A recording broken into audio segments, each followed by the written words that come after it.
Hello guys, hello. So, welcome to another coaching session with Learning Agri with Al.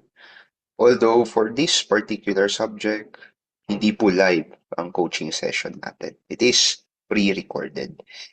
And we will be tackling yung mga frequently missed questions doon sa subject na tinake natin from yung mock test na tinake nyo on the subject crop science. So isa sa mga topic na napansin kong marami ang nagkamali is about the Philippine seed classes and tag colors. Okay? So doon sa question na to, may mga nalito kung ano ba yung mga colors for each classes of seeds na standard dito sa Pilipinas. Okay? Now, basically, meron lang tayong apat na tagging. Yung apat na tagging na yon would be your breeder seeds, foundation seeds, registered seeds, at saka certified seeds. The tag color for your breeder seed is white. Foundation seeds naman is red. Registered seeds is green. And certified seed is blue. Okay? So, para mas madaling ma-memorize yung tagging ng mga seeds na to, ito yung mnemonic na pwede nyong gamitin, WRGB. So that is white, red, green, blue, representing breeder seeds, foundation seeds, registered seeds, at certified seeds. Okay? Now, let's dive deeper on the Philippine seed classes. Ano nga ba yung ibig sabihin ng mga classification na to?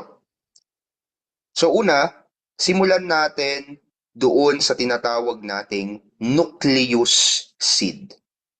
So itong mga nucleus seed na ito, they are genetically pure seed that is maintained by the breeder.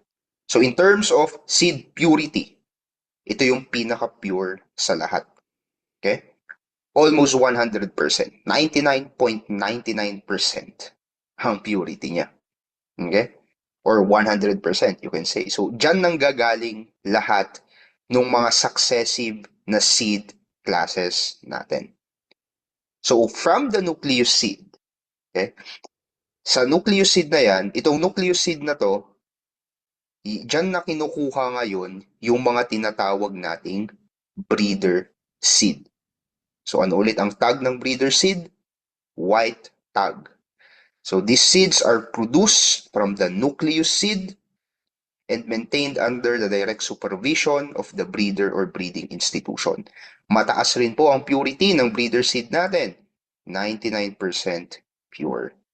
Okay?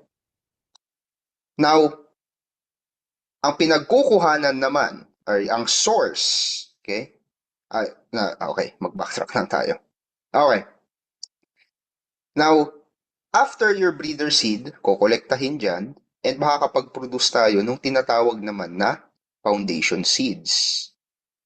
So, ang foundation seeds, yan yung progeny or anak ng mga breeder seeds, and they are also produced under direct supervision. Itong foundation seed na to, mataas rin ang purity niya at 99% as well. Foundation seed, nagiging source din siya nung tinatawag naman nating registered seeds, which is a green tag. Yung registered seed, yan yung anak naman ng mga foundation seed. And kung mapapansin natin, ang seed purity niya mataas rin, pero hindi kasing taas ng breeder seed at saka foundation seed at 98% seed purity. Okay? And finally, yung registered seed na yan, nagiging source ngayon yan nung tinatawag nating certified seeds. Itong certified seeds na ito, yan yung mismong binibili ni farmer. And ang tag niyan ay blue. Okay? So ito yung commercialize sa mga farmer natin. These are the ones being sold to the farmers for commercial crop production, yung certified seeds. So, tatanungin kayo sa exam, ano yung seed class na binibenta kay farmer? Certified seeds po yan. Yung mga nauna na breeder, foundation, at saka registered seeds, usually, yan ay nanggagaling lamang um, sa mga established na breeding or breeder institution. Okay? Now, ano ba kasi ibig sabihin ng purity dyan? Well, ang ibig sabihin ng purity dyan, guys, is kapag ito, yung say, 1 cup ng mga seeds, ano? Kapag sinabi natin na 100% ang purity niyan, ibig sabihin, all of the seeds here are seeds of that particular crop. Okay? So let's say 99 out of 100, yun yung seed ng crop. Eh ano naman sir, yung 1% na natira. Yung 1% na natira, it's either a seed na naihalo na hindi naman part ng crop na yon, or probably some sort of dirt. Okay? Or dumi, basically. Kasi kapag kinilo yung mga seeds na yan, hindi naman po lahat basically ay puro seed, no? May mga dumi dyan, may mga seeds na possible na naihalo for some reason, kaya yun yung measurement natin ng seed purity na tinatawag base dito sa seed classification. Okay? So siguro ang kailangan nyo lang tandaan dyan is the color tagging, which is WRGB. And then, kung ano yung seed na binibenta kay farmer, which is certified seeds with a blue tagging. At yung tatlong seed na usually nanggagaling sa breeder institutions, which are the breeder seeds, foundation seeds, and the registered seeds. And of course, kailangan nyo rin palang tandaan yung nucleus seed. Yung nucleus seed, dyan nanggagaling yung, sabihin na natin, pinaka-original, no? Pinaka-genetically pure na mine-maintain ng mga breeder. Yan yung nucleus seed po ang tawag dyan. Next topic that we will be discuss is about carbohydrate translocation. Right? Ngayon, in relation to carbohydrate sa halaman, isa sa mga pinaka-importanteng forms ng carbohydrate na ginagamit ng halaman is sucrose. Kung sa tao, isa sa mga pinaka-importanteng form ng carbohydrate na ginagamit natin is glucose. Sa halaman, ang pinaka-importante sa kanila ay yung sucrose. Okay? Now, kapag tinanong kayo sa exam, saan na itatransport or saan dumadaan itong sucrose na ito in most crop plants? So, saan sila na itatransport? Saan sila dumadaan? Ang sagot po, sucrose is principally transported through what we call as the phloem. Okay? Phloem po. Sa phloem siya dumadaan. Ngayon, itong sucrose na to, fina-follow niya yung tinatawag nating source-sink relationship. Okay? Or source-sink concept. So, ano ibig sabihin doon? Saan nanggagaling yung source ng sucrose? Yun yung tinatawag nating source tissues. Okay? So, saan ba nanggagaling? Ano ba yung mga example ng source tissues? Yung mga tissues na makikita natin doon sa dahon ng alaman. Yan, source yan. So, sila yung nagpuproduce, sila yung originator ng sucrose. And dinadala nila yung sucrose na yan or na i-deliver yung sucrose from the source going to the sink tissues. Okay? So, yun yung fina-follow na concept ng carbohydrate or sucrose translocation. Nanggagaling daw yan sa source and then napupunta siya sa mga sink tissues. Now, let's dive deeper. Okay. So, what is a source? Kapag sinabi nating source sa crop science, yan yung organ na nagpuproduce or nagre-release ng carbohydrate. Okay? And anong carbohydrate yon? Anong klase ng carbohydrate? Sucrose. So examples niyan would be yung mga mature, fully expanded leaves, yung mga sometimes also yung mga storage organs can be storage organs could be a part of your source. Pero mag-focus lang muna tayo na ang example natin dito na structure or tissue ng source are mature fully. Ano naman yung sink? Yung sink naman is the organ that imports or nung mga carbohydrates na nanggagaling sa source. Yan yung sink. So example ng sink, yung kung saan napupunta yung sucrose would be yung mga young leaves, yung mga hindi pa nag-mature na dahon, yung mga developing roots, dyan napupunta yung sucrose, yung mga flowers, fruits, developing seeds and grains, yan yung sink, dyan napupunta yung sucrose. So, isipin nyo lang, source, dyan nang gagaling yung sucrose, sink, dyan napupunta yung sucrose. Okay? Now, isa-isahin natin itong diagrammatic illustration. So, step 1, ang nangyayari dyan, yung source tissues natin, which in our case are the fully mature leaves, sila yung nagpo-produce ng sugar. Okay? Sila yung nagpo-produce ng sugar. And again, that sugar, the sucrose, is transported through the phloem. Okay? So, yan. Yung red na mga dots na yan, these are your sugar. So, naitatransport sila through the phloem of the plant. Okay? Now, higher water pressure at the source will force the phloem sap to move toward the sink. So dahil mataas yung water pressure doon sa source, yung sap or yung sap, yung water na naimix na doon sa sucrose will move towards the sink. Okay? So, saan yung sink natin? Again, examples natin ng sink kanina is yung mga young leaves, developing roots, flowers, fruits, tubers, papunta ngayon doon. And once na makarating sila doon sa ating sink, yung sugar na iiwan doon, and then the water na kasama ng asukal returns to the source, so babalik yung tubig doon sa source via the xylem. So, kung iisipin natin yung kabuuan na structure, it would be yung sucrose, ang nagtatransport yung sucrose, ang nagtatransport papunta sa sink would be the phloem. Okay? Ngayon, kapag naiwan na yung sugar dito sa sink, na itatransport back naman yung tubig pabalik doon sa source through the xylem. So, yung babalik na kay xylem is water. Okay? So, that would be your source.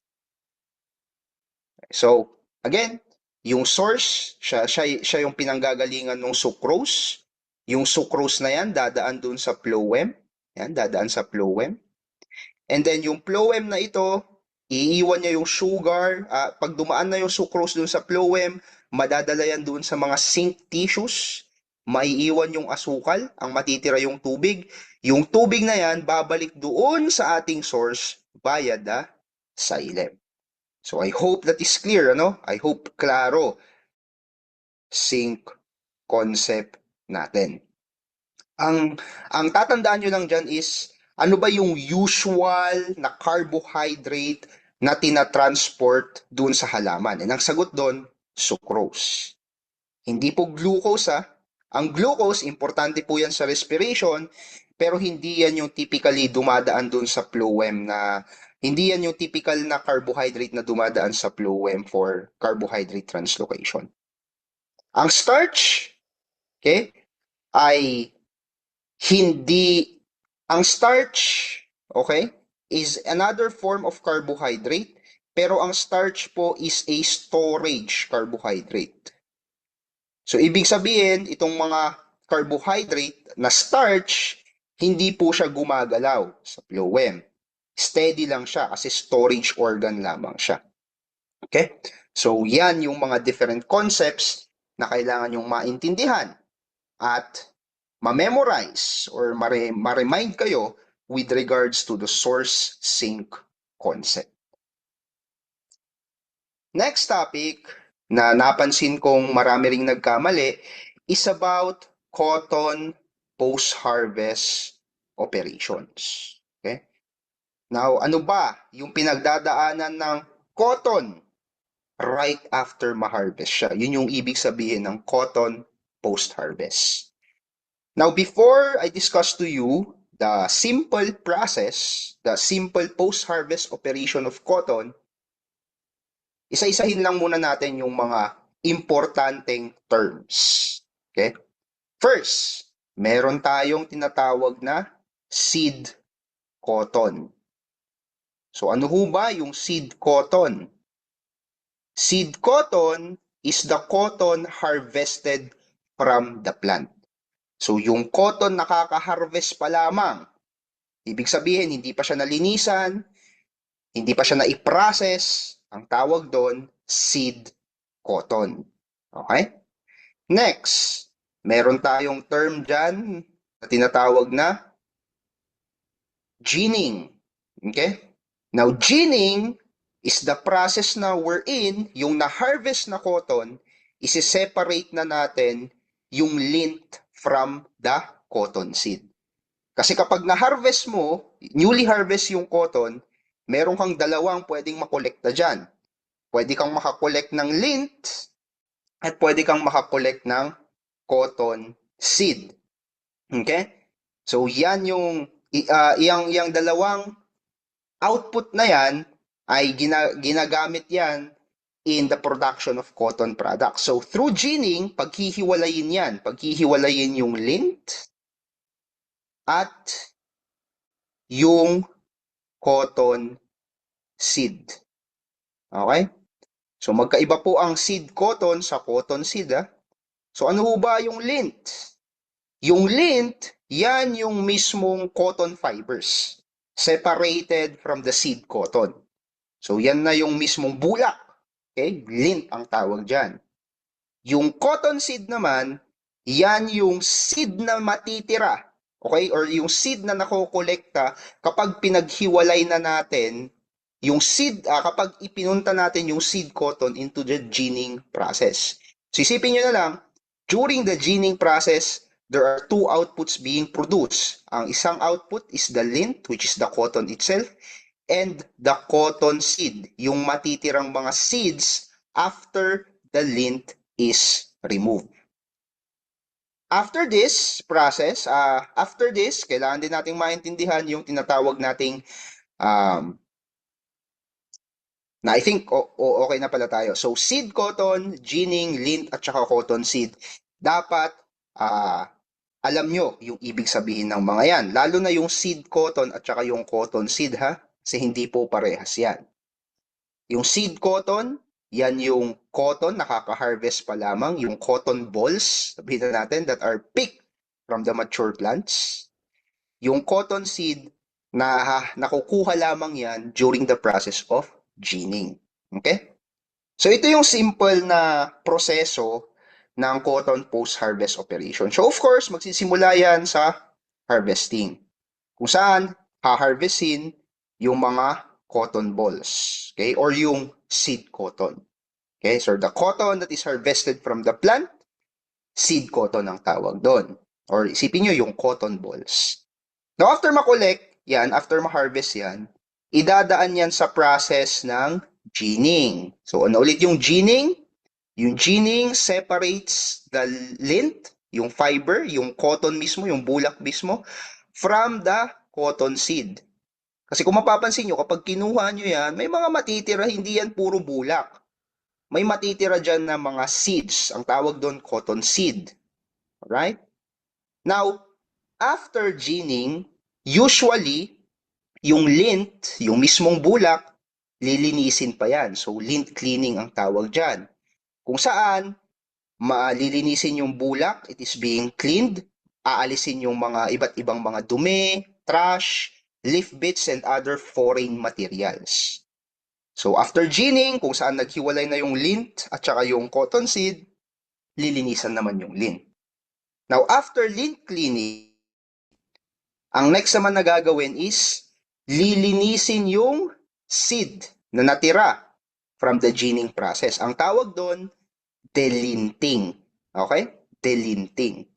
Yung cotton seed na nakuha natin in the process of ginning is cleaned para maalis yung mga short fibers, okay? And para magamit pa yung mga maliliit na fibers na yun for cotton production. And afterwards, of course, i-bale na yung mga cotton products natin. So, yun yung last process ang tawag doon. So, importante na malaman nyo that during the cotton post-harvest operations, importante na malaman nyo na during the cotton post-harvest operations, mayroon tayong dalawang product na napoproduce. Yung mismong bulak, ang tawag natin doon ay lint, na ginagamit usually for textile, yarn, sa mga damit, fabric, and other cotton products. So, lint ang nagpo-provide nung source ng mga damit from the cotton. Lint, yan yung lint, yung produkto ng cotton na ginagamit for textile and for fabric. Now, aside from the lint, nakakapag-produce din tayo ng cotton seed. So, ano naman ang cotton seed? Usually naman, yung cotton seed na yan, ginagamit yan para magtanim ulit ng panibagong cotton. Ginagamit yan for animal feeds, and ginagamit rin yan for oil extraction. So, dalawa yung produkto na nakukuha natin during the cotton post-harvest operations. We have the fiber, the lint, and cotton seed na ginagamit for other purposes like animal feed and oil extraction. Okay? So I hope klaro sa atin yung cotton post-harvest operations. Next topic is photoblastic seed germination. Now, one important key term that we need to remember is photoblastism. So kapag narinig niyo yung photoblastism, ano ba yung ibig sabihin nito? Simply speaking, photoblastism is the response of seed germination to light. So paano ba nagre-respond yung seed sa liwanag? Photoblastism po ang tawag doon. And with regards to photoblastism, another key important concept that we need to understand is the phytochrome system. So ano ba kasi yung phytochrome system na yan? So isipin nyo, yung ating buto, yan, yung ating seed, meron niyang switch. Okay? I'd say, meron niyang, isipin natin, light sensing switch. And yung switch na yan, ang tawag mo doon, phytochrome system. So itong phytochrome system na to helps the seed, tinutulungan niya yung seed para ma-determine kung appropriate ba or suitable ba yung environment para siya ay mag-germinate.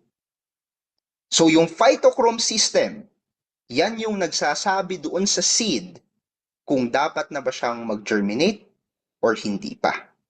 Okay? Now, this phytochrome system is very important for what we call as positively photoblastic seeds or yung mga seeds na kailangan ng liwanag para sila ay mag-germinate. Now, let's dive deeper.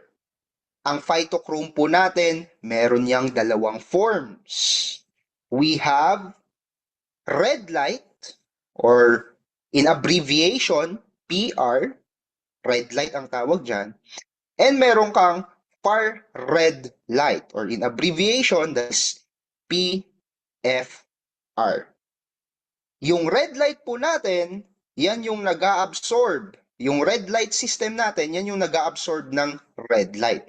And usually, ito yung less active na form, yung red light, no? Less active form. Whereas yung far red light naman, siya yung nag-a-absorb ng far red light na liwanag. And usually, ito yung form ng phytochrome system that is active and that promotes seed germination. Okay? So, paano ba nag-work yan? Paano nag-work yung off-on switch na germination sa mga seeds using light? So, umpisahin natin when the seed receives red light. So, when the seed receives red light, usually, marireceive lang ng seed yung red light na yan kapag siya ay nasa surface ng soil. So, ibig sabihin,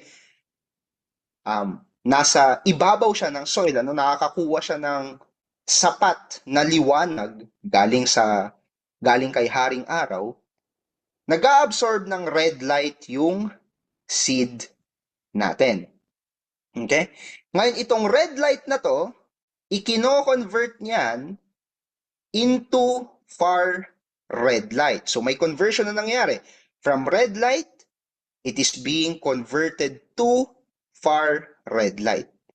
And since far red light is the active form of phytochrome, ang nangyayari ngayon, germination is being promoted.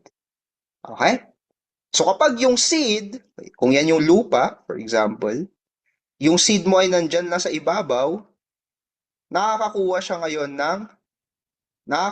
ngayon siya ng PR, yung red light, no? Itong PR na to, ikino-convert into PFR.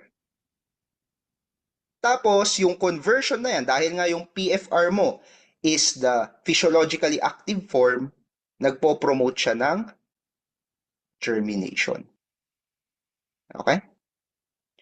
Ngayon, kapag yung seed natin ay medyo naibaon sa lupa, so instead na nasa ibabaw, nandito siya sa ilalim ng lupa, ang naa-absorb ng seed is far red light. Okay? Now, kapag far red light ang na-absorb ng seed, ang kino-convert yan ng phytochrome system into red light. And dahil yung red light natin is the less active form, yung germination na i-inhibit. Hindi nagpapatuloy. Okay?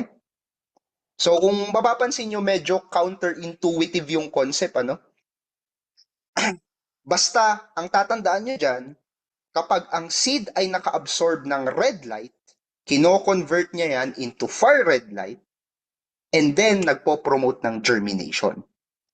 Pero kapag ang seed ay naka-receive ng far red light, ikino-convert niya yan into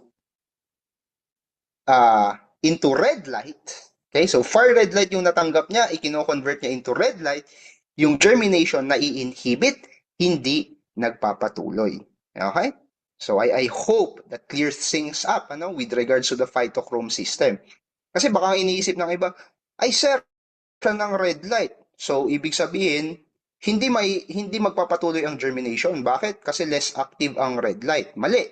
Kasi yung red light na yan, kino-convert ng phytochrome system into far red light. And dahil ang far red light, yan yung active form, nagpo-promote ng seed germination. So nagkakaroon ng switching.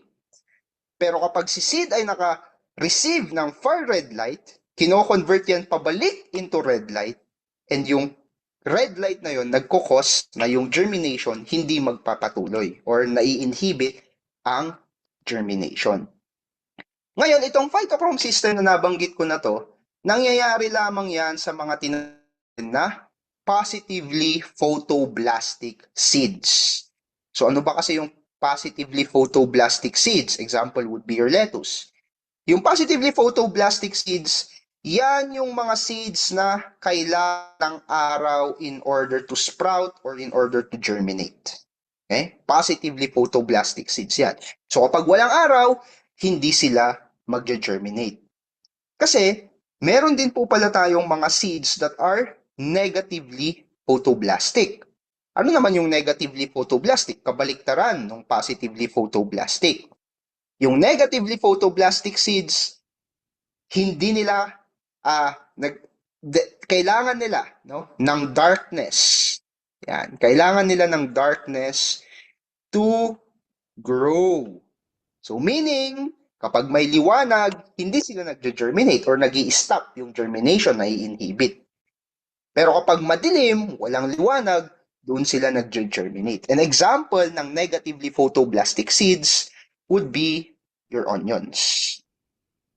And then, meron ka ring mga neutral seeds. Ang tawag mo naman sa mga neutral seeds na yan, non-photoblastic seeds. Itong mga neutral seeds na to, they do not care about light. Okay? So they will sprout either maliwanag man or madilim, magi-sprout yung mga yan. Wala silang paki sa liwanag. An example ng non-photoblastic seeds natin would be your tomatoes. So yung positively photoblastic seeds, ang sinasabi niyan, kailangan ko ng araw para mag-germinate.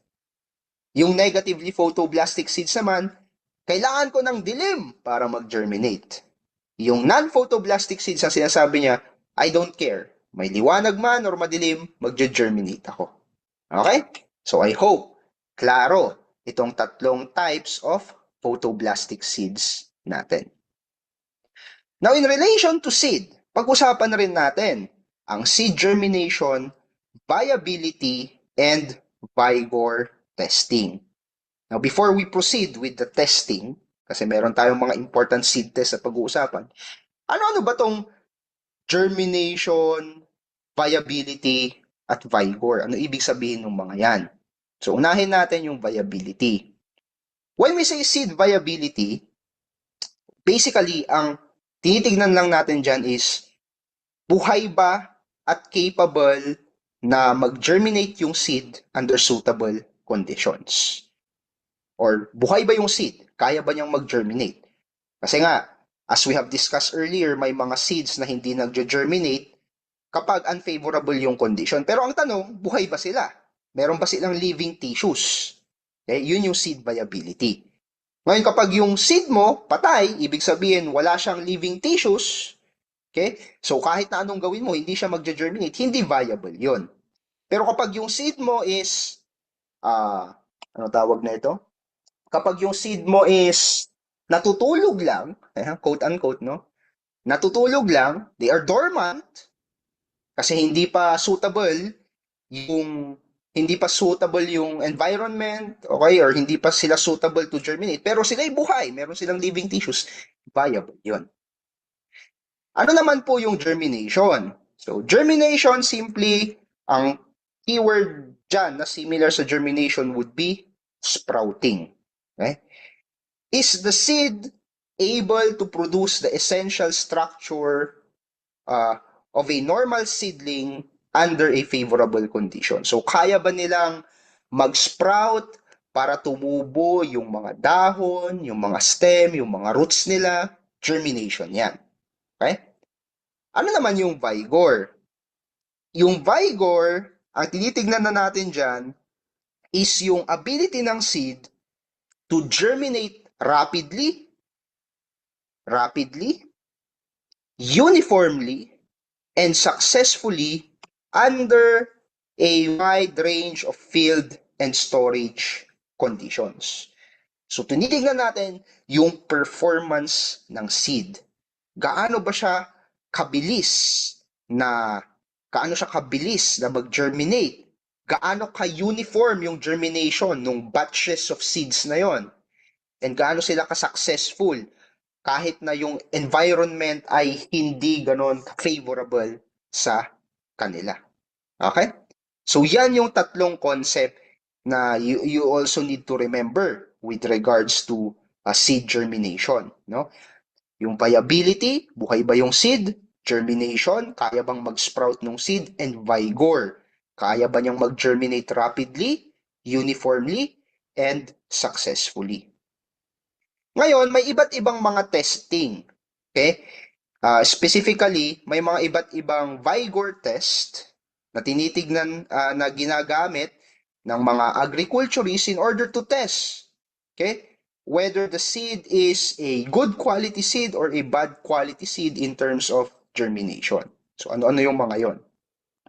The first one is what we call as accelerated aging test. Okay? So, by the word itself, accelerated aging test, ang gusto nating gawin dyan ay patandain yung seeds ng mabilisan. So, paano natin patatandain yung seeds? How can we accelerate its aging? So, pwede nating ma-accelerate yung aging ng seeds by exposing the seed to high temperature and high relative humidity. So, artificial aging yung tawag dyan.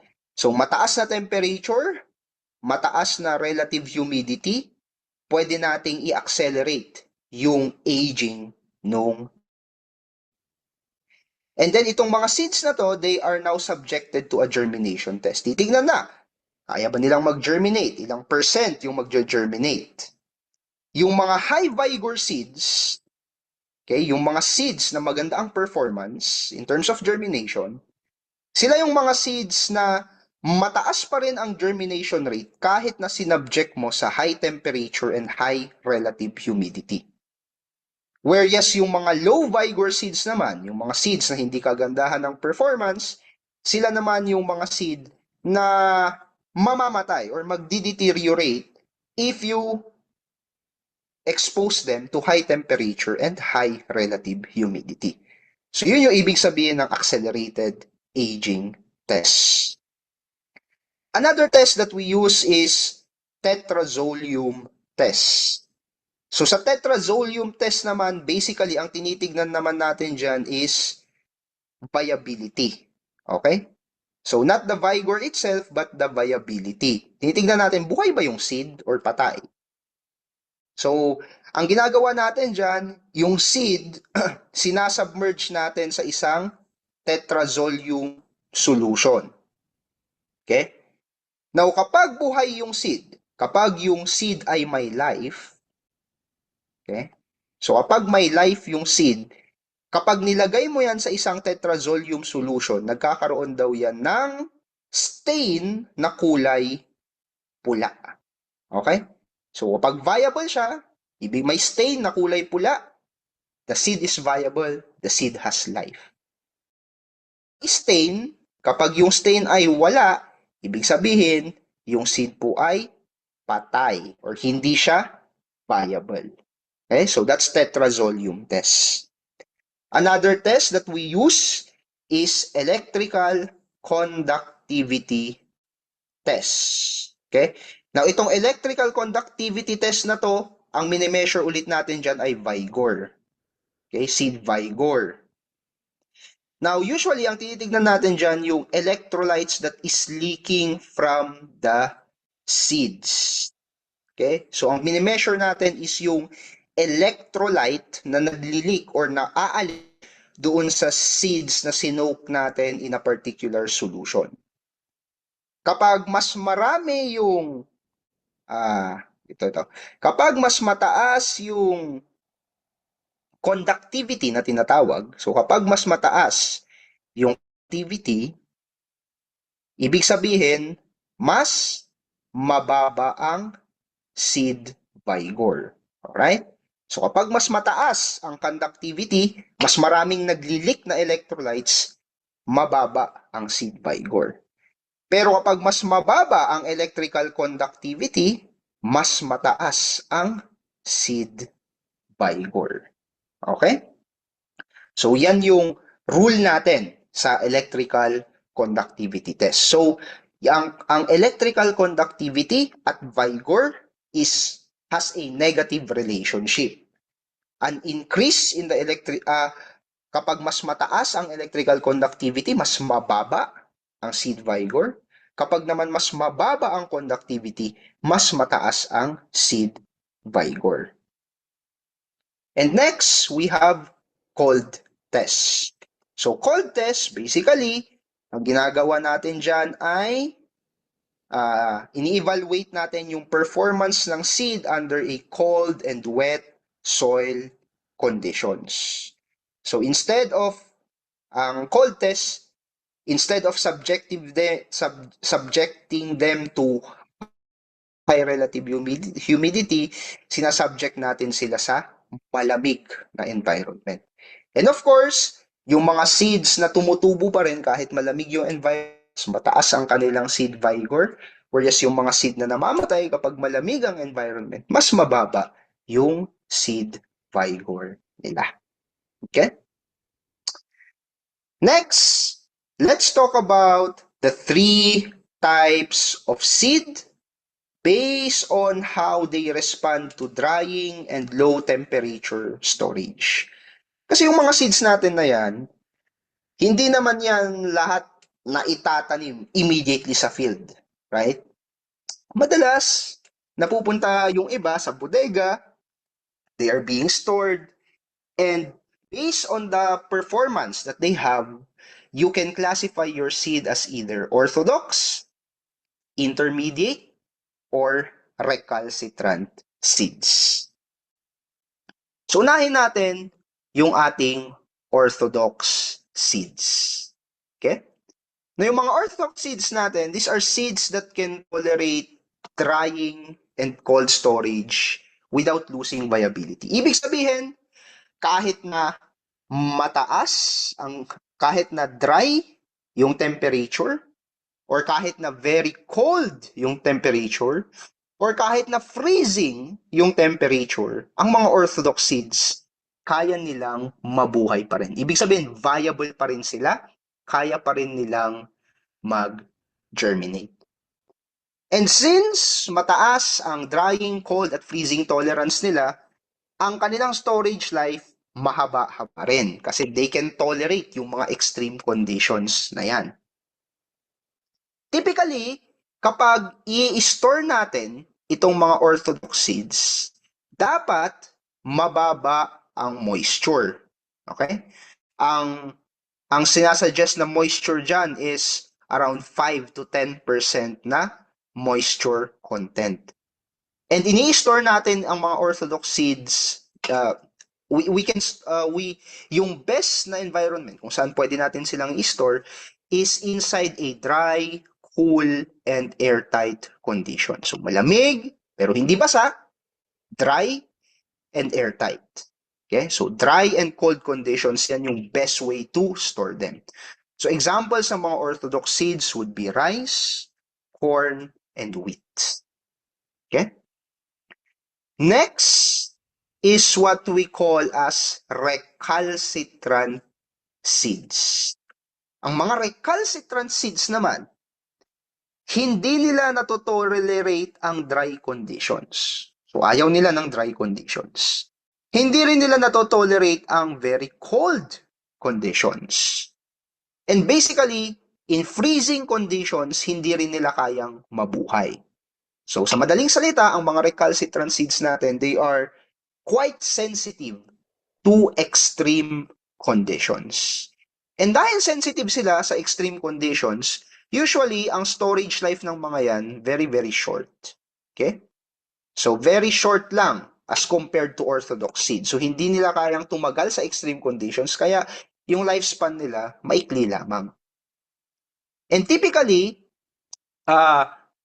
kapag i-store mo ang mga recalcitrant seeds, dapat yung moisture content ng seed na yon is around 20 to 30%.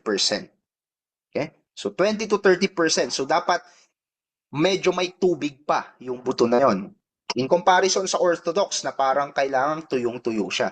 Pero ang mga recalcitrant seeds dapat ay may tubig pa rin around 20 to 30%. So, ano yung recommended na storage sa mga recalcitrant seeds? Ang mga recalcitrant seeds, dapat silang ini-store under conditions or under environment na medyo moist, medyo basa, kasi kailangan nilang i-maintain yung kanilang moisture content, medyo malamig, and it should be non-freezing. Ang caveat lang sa mga recalcitrant seeds, kailangan mong bantayan na hindi sila tutubuan ng molds. Kasi kapag moist, isang problem dyan is yung mold growth. Okay? Mas nagtatribe kasi yung molds kapag may tubig yung environment, kapag moist yung environment. So example ng mga recalcitrant seeds is yung mga fruit seeds natin, katulad ng mangga, cacao, at avocado. Ngayon, meron naman tayong nasa gitna, ang tawag naman doon ay intermediate seeds. So ang intermediate seeds, sila yung kung ang orthodox is extremely tolerant at ang recalcitrant is extremely sensitive, yung mga intermediate mo, sila yung balanse lang. Okay? So, balanse lang sila.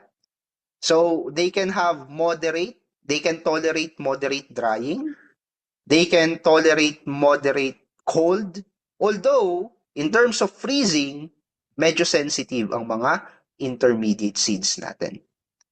Now, kung ang orthodox mo mahaba ang buhay at recalcitrant mo short ang buhay, ang mga intermediate seeds mo moderate ang buhay. Hindi ganun kahaba, kasing haba ng orthodox seed, hindi rin ganun kaikli, na kasing ikli ng recalcitrant seeds. And usually, ang moisture na kailangan i-maintain ng mga intermediate seeds is around 10 to 15% moisture content. So, 10 to 15%. Ang recalcitrant kanina is what? Around 20 to 30%. Ang orthodox naman is 5 to 10. Ang recalcitrant, around 10 to 15% moisture content. And yung recommended storage nila, they are usually best stored in a moderately dry and cool conditions. Pero hindi freezing. Okay? So, dapat hindi freezing kasi nga sensitive ang mga intermediate seeds sa freezing. So, moderately dry and cool. Examples ng mga intermediate seeds would be your coffee, papaya, and citrus. Next topic. Pag-usapan natin yung botanical classification. Kasi napansin ko rin na marami ang nagkamali sa question na botanical classification. Ngayon, sa